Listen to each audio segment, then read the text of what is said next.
course, security and funding of defense. As you know, we do welcome the European Commission rearm proposal with up to 150 billion of loans and some further flexibility in EU fiscal rules. Together with my colleagues, we will discuss this proposal and further steps that could be taken to improve the security of Europe. The Polish presidency has commissioned a special report that was prepared for us by well-known Brussels think tank Bruegel, and in this report there are some further recommendations that we will discuss with ministers today. We do understand that it's time for Europe to take steps to improve its security, to take more responsibility for our own security in Europe. And as you know, the motto of Polish presidency is Security Europe. And therefore I'm really glad that we can discuss this important subject here in Warsaw. Minister, you talked about the special paper that you bombarded. So the idea is that there would be a European defense mechanism. What is the main advantage of this, especially looking at strategic enablers? Why do we need this? We will discuss this paper today with ministers of finance, so it would be slightly premature for me to judge. As a presidency, we act as an honest broker, and therefore I'm really curious. I would like to hear my colleagues' opinion about the proposals that are presented in this report. But I'd like to underline that today we will focus on the European Commission proposal, as it's absolutely clear for us that it's a very important step into the good direction. This 150 billion euro of loans can make a difference in financing defense needs in Europe.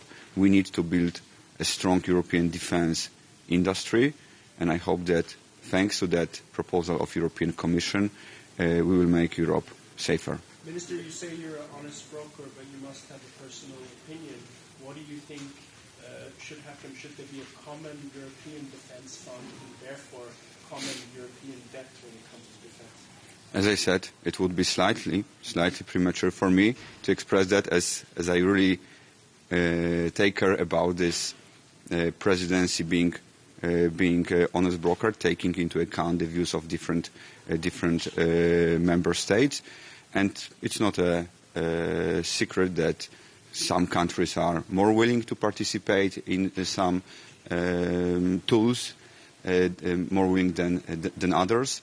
And our job is to find a good compromise, to find a good solution that would serve all of us. What is a country that is more willing to have this mechanism? Of course, that Poland is a country that is willing to take all steps that are necessary to improve our security. It's not a coincidence that we are spending 4.7% of our GDP on defense, which is the highest number within all NATO, and we are really happy also that other member states decided to increase their spending on defense.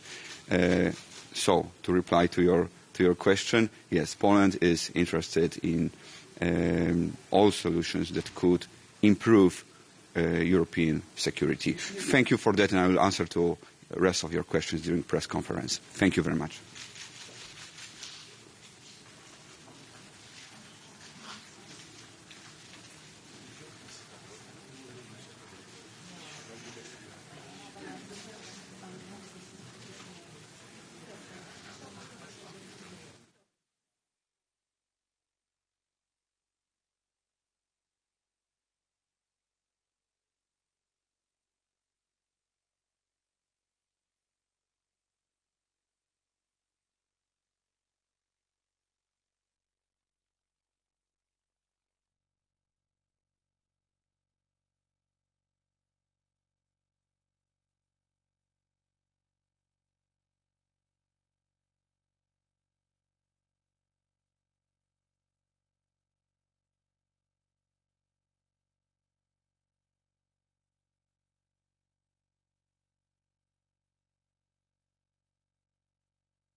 Bon, bonjour à tous. Yes. Bon, d'abord pour vous dire que ces deux réunions avec peut-être, si je résume, deux mots d'ordre. D'abord, une forme d'incertitude, mais en même temps un désir d'unité des Européens dans la période. Incertitude parce que les droits de douane sont encore en vigueur pour certains, 10%, 25% sur un certain nombre de secteurs. Hier, nous avons pu discuter avec l'ensemble des ministres des Finances des impacts sur l'économie et de notre stratégie également pour pouvoir supprimer ces droits de douane. Et puis, unité des Européens parce que dans la période, nous avons besoin de notre unité. Un marché à 450 millions de consommateurs. C'est le bon moment pour pouvoir négocier à la fois avec les Américains, mais aussi avoir des réformes internes à l'Europe. Je pense notamment à notre stratégie sur le marché intérieur que j'aurai à présenter à la fin du mois de mai, sur lequel nous souhaitons supprimer un certain nombre de barrières et renforcer le marché intérieur européen, comme aussi un élément de substitution des marchés et du monde entier qui est en train de se refermer et du protectionnisme qui devient la règle au niveau international. Dernier point sur la défense. Nous aurons cette discussion tout à l'heure sur les éléments de défense. Je suis persuadé que la Commission a en tout cas mis les outils à disposition des États membres pour pouvoir réarmer l'Europe dans un moment de tension et également d'incertitude, il faut le dire, y compris sur le volet de défense. Soutien à l'Ukraine, capacité de renforcement de nos moyens au niveau européen avec de nouvelles capacités, de nouveaux instruments de défense et de financement pour notre industrie de défense. Du Made in Europe également sur l'achat en commun éventuellement et puis les nouveaux outils financiers qui pourront être présentés aujourd'hui et discutés. L'Europe est en quelque sorte au rendez-vous, je crois, dans son unité. Beaucoup d'incertitudes encore sur le reste des discussions, notamment tarifaires et budgétaires. Mais en tout cas, la période a réveillé les Européens, ce qu'on peut en tout cas dire comme ça. Et puis, dans la période que nous vivons, l'Europe a toujours avancé dans les crises, en espérant que cette crise nous fasse également avancer dans les politiques publiques et dans le renforcement de nos traités. Commissioner, one question in English, if you don't mind. How far away are we from a single market for defense in Europe, and what steps need to happen in order to get there? Yeah, for the moment is not a question because I will present the single market strategy at the end of the month, so I will come back with more details on this strategy. Alors, avez-vous, Paul a écrit là-dessus, avez-vous parlé de ça? Est-ce que vous pensez, quels sont les avantages de l'European Defense Mechanism pour l'industrie européenne? Bon, d'abord, on a des éléments d'achat européen, ce qui était important pour nous, puisque l'argent européen doit également pouvoir servir à acheter européen. Et puis surtout, il y a des mécanismes nationaux qui permettent aussi de réarmer. Donc les deux sont une forme d'équilibre, je trouve. On a calculé que ça représente 1,5 de PIB éventuellement qui pourrait être investi dans la défense, qui est un budget qui est quand même important dans les 4 prochaines années avec l'escape clause. Donc les deux outils sont opérationnels et je pense que suffisent pour l'instant. On aura d'autres types d'outils, peut-être en dehors même de la Commission européenne, puisque la question de la défense n'est pas une compétence de la Commission et de l'Union européenne. Et donc ça, c'était aux États membres de regarder les différents outils financiers et l'organisation en dehors de nos institutions qu'on peut faire sur le volet de la défense. Pour l'instant, je crois que la Commission a été au rendez-vous des financements et nous avons proposé ce qu'il fallait. Voilà, merci beaucoup.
morning. Morning. I believe there's a Portuguese newspaper journalist. Hi. If you don't have any questions for me, you have? Okay. Then, okay. Sorry. Then, by all means. Minister, I wanted to ask whether the European defense mechanism idea, or the Bruegel think tank, whether you think that's a good idea, and do you think it will be established? I think it's an idea that's worth discussion, and that's what we're about to do this morning. We'll have to go on the details. There are several issues to be approached and developed, but it's a good starting point for discussion. That's the reason why that document is on the table for discussion today. So in general, a joint fund to buy equipment by the European Union, military equipment, that's a good idea. We still have to analyze and decide several issues before making a decision. What I'm saying, it's a good starting point for discussion. That's the reason why the Commission put it on the table. What could the sticking points be, in your view? Well, we'll still have several issues in terms of the mandate, the finance, the contributions, the leverage in the market. There are several issues on the financing, but also on the military aspect, and we'll be just looking on the finance, obviously, and leave the military aspects to those experts.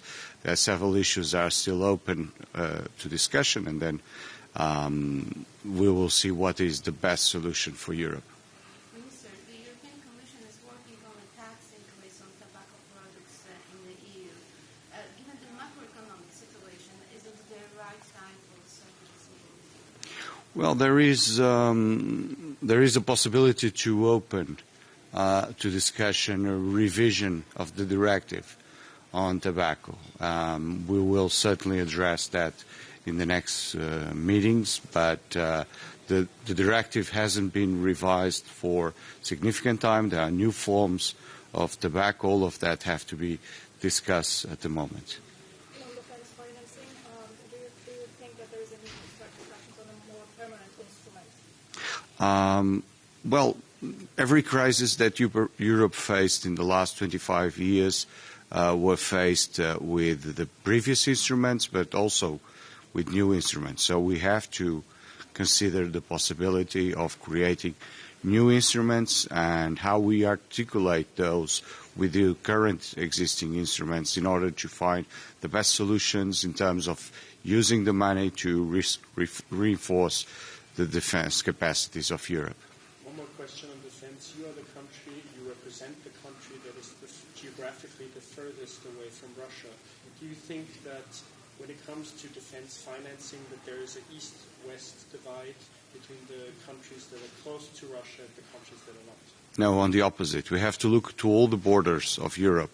There are threats all over different borders of Europe. Portugal is responsible for a significant part of the western border of Europe in the Atlantic. And we know that even Russia has ships crossing the Atlantic and our sovereign waters looking for infrastructures like submarine cables. So the defense of Europe has to be holistic, consider all the borders, and in that case we are all committed in a European public good that is defense of all Europe by sea, in land, sea and air. But the threat level on the western border is not the same.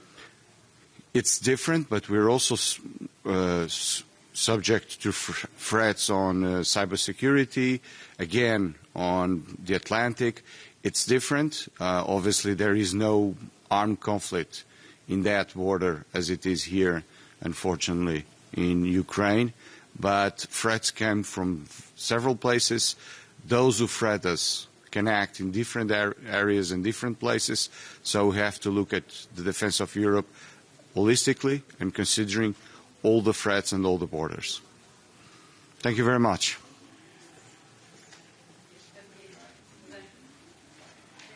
Será que estamos a fazer perguntas? Como é que este mecanismo que é hoje aqui proposto ao Roundtable do Google, isto tem alguma margem para ser utilizado? Esta proposta do Bruegel é um ponto de partida interessante de discussão. A Europa, nas várias crises que teve, tem tido capacidade de combinar instrumentos que já existem com novos instrumentos e, portanto, este é um bom ponto de partida para a discussão. Tem vários aspectos em aberto, vários aspectos que geram naturalmente discussão e alguma antagonismo entre Estados-membros, mas é um bom ponto de partida e por isso é que a Comissão Europeia marcou esta discussão para hoje. A questão do procurement, a questão dos projetos de grande escala, a questão da cooperação entre os Estados-membros, a questão de um financiamento que depois permitiria ir ao mercado e, perdoa-me a expressão, alavancar esse financiamento em recursos superiores. Portanto, tem vários aspectos positivos, mas também tem outros, até mais de natureza militar, que geram dúvidas aos Estados-membros e que são dúvidas legítimas.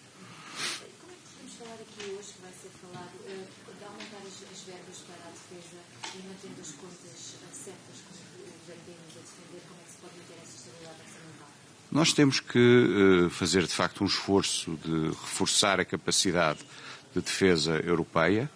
Esse reforço tem que ser a nível europeu, coordenado, em que cada Estado-membro assume um conjunto de responsabilidades também muito relacionadas com a sua posição geográfica e com aquilo que é a sua economia e a sua capacidade industrial. E por isso eu tenho dito que Portugal deve, sobretudo, focar-se na Marinha, na Força Aérea, nos drones, na cibersegurança, porque são áreas ou onde temos responsabilidades claras, dada a nossa posição geográfica, ou áreas onde a nossa indústria já tem uma capacidade significativa, e temos que o fazer de forma a criar aqui um equilíbrio entre manter e, se possível, reforçar o Estado Social, reforçar a capacidade de defesa e manter o equilíbrio orçamental. Este equilíbrio destas três partes significa que temos que avançar nas três sempre com cuidado e sempre numa lógica de não desequilibrar nenhuma delas. Já anunciou que gostaria de antecipar ou pretende antecipar a meta dos 2% para a defesa. Qual é que é a nova estimativa, sendo que isso estava para 2009, e como é que isso poderá ser feito? De que gastos é que serão feitos? Estava para 2029, haverá uma reunião em junho ou julho da NATO, onde isso será revisto. Nós estamos a trabalhar nesses cenários. Não posso, naturalmente, neste momento, comprometer-me nem com valor, nem com um ano, mas teremos, naturalmente, que acelerar o aumento de despesa e de investimento na defesa. Estamos a trabalhar nesse aspecto. Eu ontem estava aqui consigo e disse algo que talvez não tenha me expressado da melhor maneira que desejava. O plano orçamental de médio prazo que apresentámos em Bruxelas prevê superávites em todos os anos. Volto a repetir, em todos os anos. Em 25, em 26, em 27, em 28. E, portanto, para nós esse é um aspecto essencial. Nós avançaremos nas diferentes áreas da governação, incluindo despesa, na medida em que seja possível, mantendo o equilíbrio orçamental em todos os anos, 25, 26, 27, 28. Dá-se a circunstância, que foi isso que referi, e foi aí que talvez a minha formulação não tenha sido aquela que eu desejava, que o superávit de 2026, que no plano orçamental que apresentámos em Bruxelas é um superávit em 2026, é um pouco menor do que o superávit dos outros anos, e isso decorre de que a maior parte do esforço dos empréstimos PRR vem exatamente no ano de 2026. E, portanto, haverá superávit em 25, como haverá em 26, em 27, em 28, e agora olhando ao programa da AD, também em 29. Antes de perguntar sobre as significações ao programa da AD, só vou perguntar, o Conselho de Finanças Públicas disse que antecipar a meta ou ter a 2% do PIB em 2029 duplicaria ou passaria o déficit para 1,2%. Continua a não ter receios ou a desvalorizar os receios do déficit em Portugal? Naturalmente que os exercícios orçamentais são sempre exigentes. Como eu disse, o exercício orçamental de 26 é mais exigente que o exercício orçamental de 25, porque tem uma componente de empréstimos PRR muito significativa. Naturalmente que a antecipação da meta dos 2% de defesa, que estava prevista para 29. A antecipação torna os exercícios orçamentais ainda mais exigentes. Aquilo que nós teremos é que encontrar soluções dentro deste equilíbrio, destas três partes, deste tripé: Estado Social, despesas militares, contas públicas com pequenos superávites, e dentro deste equilíbrio perceber a que velocidade é que podemos ir em cada uma das áreas.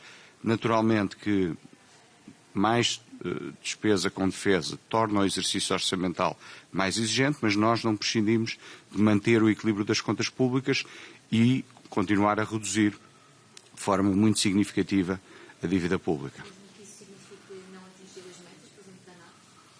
Nós estabeleceremos novas metas na reunião de junho da NATO que sejam compatíveis com aquilo que queremos fazer nas outras áreas de governação e com um equilíbrio orçamental em todos os anos futuros. E sobre as críticas que foram feitas ao Governo da área, que não é credível e que tem cenários pouco prudentes, como é que responde às críticas do PS? Eu estou aqui na condição de Ministro das Finanças, espero que depois não me critiquem por esta resposta que lhe vou dar.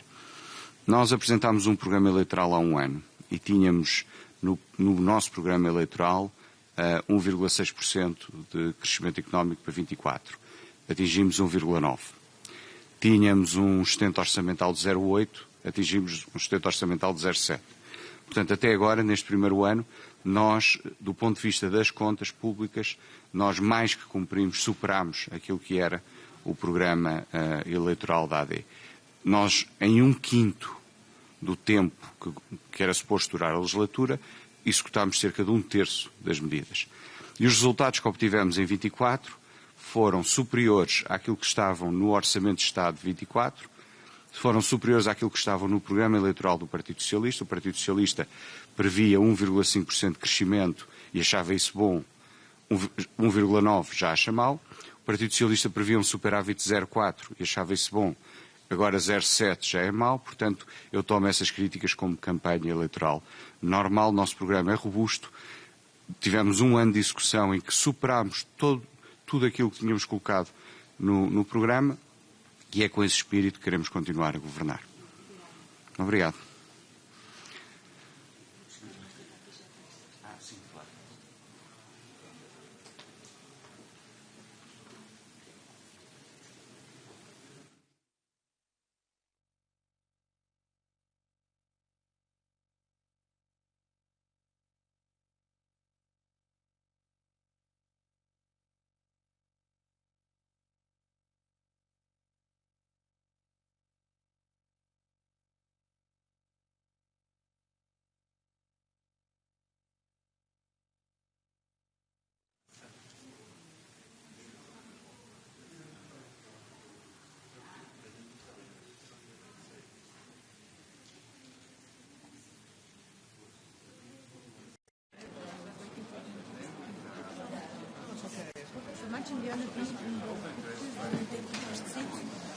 If you want to be the star now.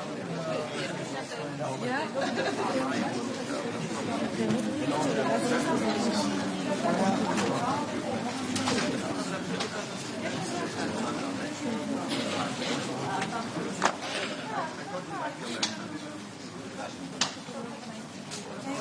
Yeah, thank you.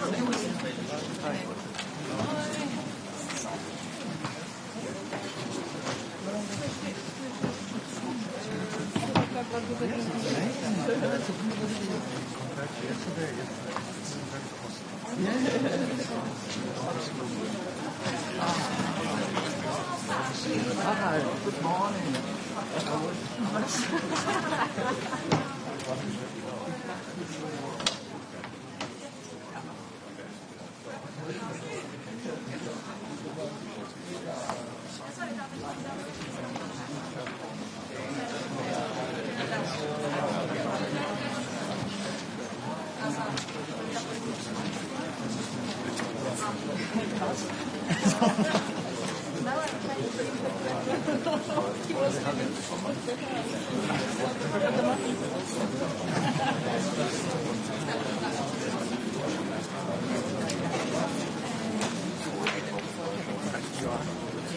You have not seen me before. And it's not recommended to see people but there are people hungry.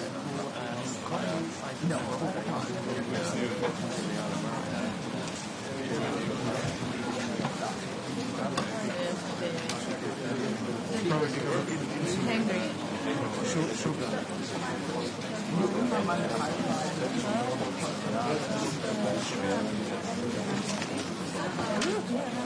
Hey.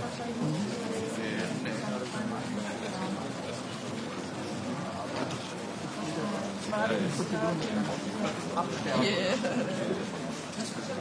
That's very good to be aware of. Biological fluids. So I'm quite and after I have coffee,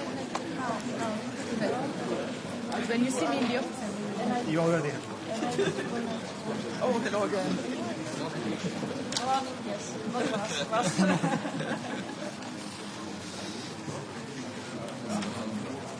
Nice evening yesterday, and also the meeting now. Was very good organized. It was Polish food training and so on. Yes, I heard it. This is not traditional. Yeah, it's changing now. Yeah. I like it. Yes. He's from Krakow. Austro-Hungarian. I mean, what I like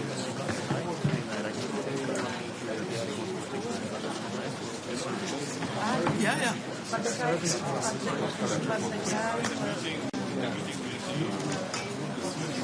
You could see it. Yeah. They're very young, most of them, but they did very well.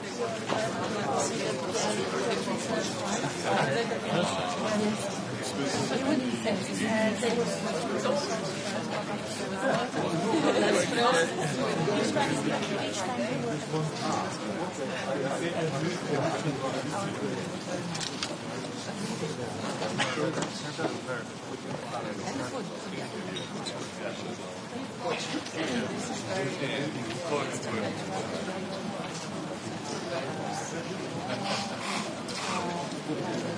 I like that. That was really everyone would say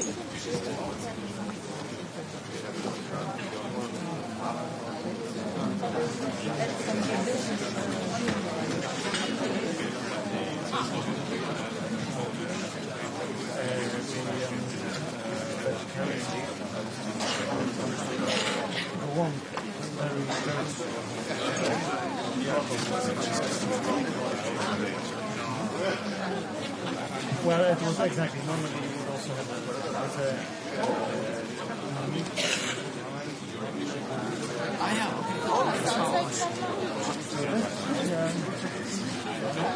it's well done.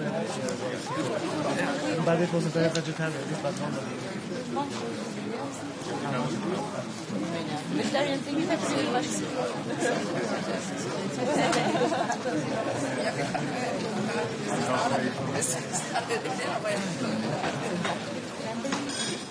It's the Polish? Yeah. Yeah, but it's not No, in cranberry maybe it's not.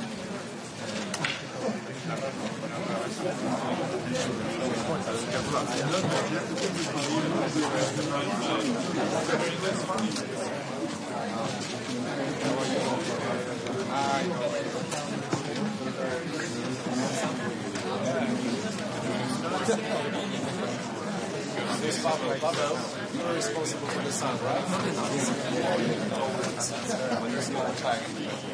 Why did it take you so long? Exactly. Why did it take you so long?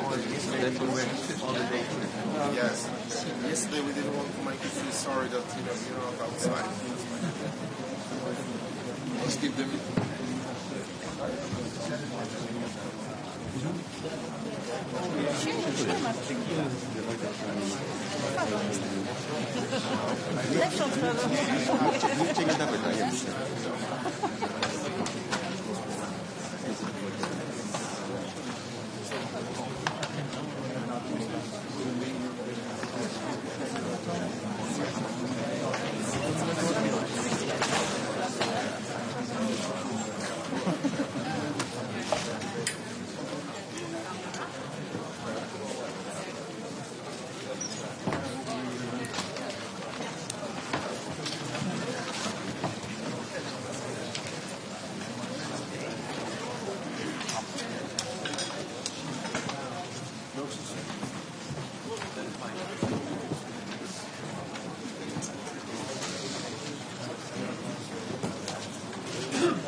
So, good morning, everyone.